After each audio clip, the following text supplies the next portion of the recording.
Emem video last year wee na-ekwu that na anybody can agba Mathias Ezeaku mgba n'ihu akwụkwọ concerning his stand on medication, scientific proven medication as a way esi treat ndị mmadụ.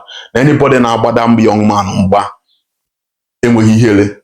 But now I'm adding it that anybody na-agbada young man mgba without prove ya that na na-eke esi eme ya, isi adịrọ onye aha mma. That person na-ayị ala. Isi adịrọ that person, anybody ọbụla na-akọ ọbụjọ n'ihu akwụkwọ concerning one esi agwọ ọrịa dị accepted in the whole world, isi adịrọ onye aha mma. One is either the person is a benefactor, the person na-eji that thing na-eme ka ezigbo ego, just like brother Chigbo be a content creator. Ji Mathias Ezeaku agbala ego n'ihu akwụkwọ because Mathias has become his topic every now and then. Ịkpụ nwoke mmadụ n'ọnụ, nwoke mmadụ na-ebugharị people retreat ndị mmadụ. Mepeni your own NGO na mepeni NGO nke gị na ndị mmadụ ego. Mepee NGO nke gị ebu every week itinye akaụntụ people afọ akaụntụ n'isi wee spend ego na n'isi wee mee nke nwa. Abalị nyaahụ idinakwara na agwọọla ka edi. Idina na agwọọla ka edi. The guy na-ebugharị nwa amụ na 6 months from his own hospital to Iyenu hospital, from Iyenu hospital to another private hospital. Gịwa dina na agwọọla ka edi. Asị ya weta ego akaụntụ ka ịfụ na-esi spend ego nke iji bụrụ who are you? Onye ka ị bụ brother Chigbo, who are you? Ka ihe na-agwara ya mere gị akaụntụ asị onye mepee your own NGO. Nke a dịrị aside to show that na enweghị any sign of integrity, enweghị any iota of shame n'ime ndụ gị.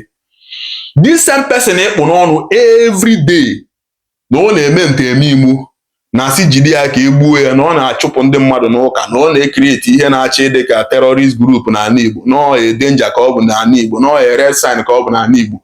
Ka gịnị a na-agbanwezi obvious reason to meet. Gịnị a na-agbanwezi obvious reason to meet ka ị prove ori ya that na ihe niile ọ na-akọ bụ tu ka ihe ime. Shameless man. Ka ihe ime mgbe ọbụla ị na-eme okenye na nwatakịrị na-ekwu ọnụ nka ma ị nweghị ihere. Arụrụ a na-anụ akụ njidobe bayo na-anụ abaịdị. Arụrụ a na-anụ akụ njidobe bayo na-anụ abaịdị. Na onye na-achị Burkina Faso afọ one ka ọ dị. Mana because ụmụnwa bụ old men dị na afọ na-adị eju ana, unu ga-ezugide ori n'ahịa ahụ na-anwụ ka na-ezu ori. This generation need change. Onye kwuo okwu ọdụ unu ka na-akpali unu because unu enweghị ihere, unu enweghị integrity, onweghị ihe unu stand for. Unu dị greedy cowards. Ka reason bụ na mgbe ọbụla ịkpụ this Mathias n'ọnụ, okay, gịnị enwezie confirm reason to meet ka ị prove way wrong but you didn't show up. Ihe na-adị eme gị content creator. Ndị be anyị ihe emebi ogwe na ọ na-abụ every now and then you try to play on people's sympathy to tarnish another person's image. Igbu this young man none every now and then. Okay, unu nwezi obvious reason to meet to prove that na enwe miraculous healing. Nke go akwukwe n'iso agwọ that you heal people miraculously. You yourself bụ a miraculous healer according to you. Na egwogo onye ọbara dị n'isi n'imego nke nwa. Gịnị a na-abịakwuzie na unu ga-eme ite na Nnewi Teaching Hospital ka pọtọpọtọ gbaa n'ihu efi. Na Elijah na mmiri nsọ, brother Chigbo nọ na Nnewi, Mathias nọ na Nnewi, but they cannot meet maka na ofu onye zoro ezoro wee jekwuru doctor n'ọfịs. Ọ doctor ka gị na-enwe argument, ọ doctor ka gị na-enwe challenge. Ijekwuru doctor jee na-ajụ doctor na-enwe miraculous healing ịfọ na ibe ezigbote onye awụ. You are a very cunning man, content creator. Very cunning man. Why not for Mathias bad here? Won't you prove something? Can science is a prove here? Can science is a prove here? Now, questioning, hypothesis, all those their scientific way of healing. And that is what Mathias stands for. There were two ways of healing. Scientific way and the orthodox way, which is in mgbọrọgwụ na mkpa akwụkwọ.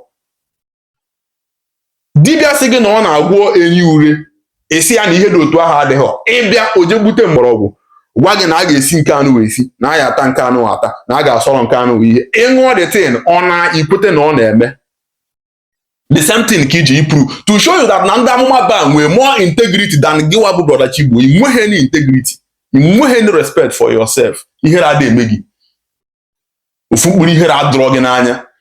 Nwaanyị si weta ego si mere gị akaụntụ NGO. Onye na-asị mere gị akaụntụ NGO n'abalị ụnyaahụ nwa mụ premature na ụlọ ọgwụ ya ka obi nte n'abalị n'ime abalị ahụ akpọrọ ya he went there je buru dị obere nwa na-agbagharị from hospital ya to Iyenu hospital, from Iyenu hospital to a private hospital. Now dị obere nwa amụ na-eme ọfụma, obere nwa amụ na-eme ọfụma. Jee bido your own NGO ka ị na-eme akaụntụ every 2 hours. Shameless man. Gị na mmadụ nwere agba, instead of ịkpọrọ the person jee na the hospital jụọ nurse and doctor bute faịlụ onye nke anụ a gị na-eme onye a typhoid, kee faịlụ onye nke a gị na-eme onye nke anụ a gastric ulcer. A confirm ya onye a nwere gastric ulcer, onye anụ a nwere typhoid. Ibikwasa ha aka n'isi, ikpere ha ekpere, arụ ọnụọ test afụ na onye gastric ulcer enwe gastric ulcer, afụ na onye nwere typhoid na typhoid adịghịzi ya. Mathias we shut up. Izolo the normal way unsi emia cause unu na-achọ ewe unu si amịpụ in every argument. Isara na isi na onye ahụ enweghị okwe, or isi na not things of the spirit that the carnal man cannot understand it, or isi no holiness. The same people saying that now without holiness na enweghị enwe ike ime ga-asị that na for there is no man holy. Ka ihe unu chọdara achọ, what is exactly problem unu a? What exactly is problem unu a? Gị na mmadụ yiri agba n'ụlọ ọgwụ, ị bịa na ụlọ ọgwụ zoro jide foot a doctor. Doctor ewe na-ekwu na enwere miraculous healing na medicals na ha believe na ha nwa na-etirite na Chukwu na-agwọ. Ka ị na-enyere onye ahụ ọgwụ si nsọ Chukwu bụ ihe na-agwọ.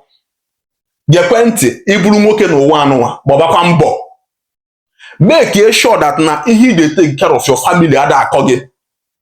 Make sure na ị nwere savings as nwoke. Do not leave anything for luck.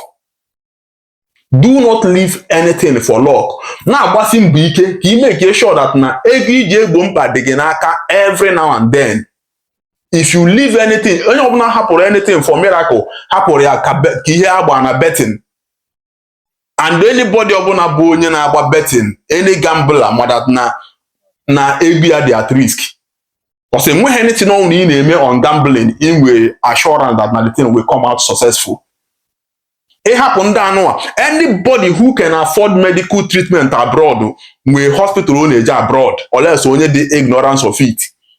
Every rich man who can afford it, whether my the person name we crusade 5 days of straight healing, deliverance of that has never been before. That person when access to hospital abroad, only abroad for treatment. And where any big pastor, any big man of God, nowadays the medical treatment abroad. Enweghị any of them na-aṅụ the anointing oil for treatment. Enweghị any of them na-aṅụ mmiri nsọ ha for treatment. Ha ncha niile na-aga medical treatment abroad. Ndị na-enweghị ego abroad na-aga private hospital. Ha nwere private hospital bụ ebe a ka a na-ene ha anya, ha na-eje echeki their BP. Enweghị ihe na-echekiri your BP as somebody nwere okwukwe. Decree that na BP ga anago ka ọ na ịhapụ all these shameless men that believe that are ripping people off. Because brother Chigbo is making fortune from brother Mathias. Mgbe ọbụla ọ kpụ the man n'ọnụ as a content creator. When they deceive people that na enwere anything like healing by miracle, na enwere nke nwa na-enwere nke nwa. Make sure that na ihe ije treat ahụ aka ọkwago. And as you are listening to me, ọ when you check your BP, they check your BP. If you've not checked your sugar level, go and check your sugar level. Happen in the village people aka. No nwekwa ihe mee na you will go to that village to check ka village si eme. Stop fighting for God. God can fight for himself. Stop fighting for God. One pastor made that na ofe zuru ya nni Enugu Ezike na ọchọ ka o buo arụsị ha. Arụsị sị na this man no make the destiny mecha ya si bugotere ihe niile o ji akụ egwu. The man went to buo the arụsị gbu ya eburu dị ma ngwongwo o ji akụ egwu wee bujere the arụsị. Ịmala ero na Enugu Ezike jeje jụọ ha. So don't fight for God. Let God fight for himself. Let God fight for himself. You are not that big to fight for God. You are not that big to defend any God. You are not that big. You present onwe as an instrument to fight for God. That God are the handicapped or the powerless too much that he cannot defend himself. Makudra for this young man, you keep making people to feel that now that man will be a threat to an Igbo. Ya mere ga account. So who are you? Me pay your own NGO, shameless man. Jekweni je gba ọnụ mbọ make sure that na ihe iji treat onwe gị dị gị n'aka ahụ ya gị ọya ndị be gị you make sure that you can take care of them. Asị jee na this hospital ọ bụrụ na the equipment adịghị okay so you can afford the next hospital. That is the only way you live long. Many people who cannot afford medical treatment, most of them bụ ndị nwụrụ anwụ. Why o ji dị ka many ndị ọgaranya ada anwụ because they can afford healthcare services. You ji dị ka ndị ọgaranya ada anwụkebe unless or by accident because they can afford medical services. Most of all this after brief illness is for poor people. Any big man ọbụla nweta nwere onwe ya na hospital nwere what to take care of him nwere 90% chances of survival, which is not available for poor man. Jene na onwe gị.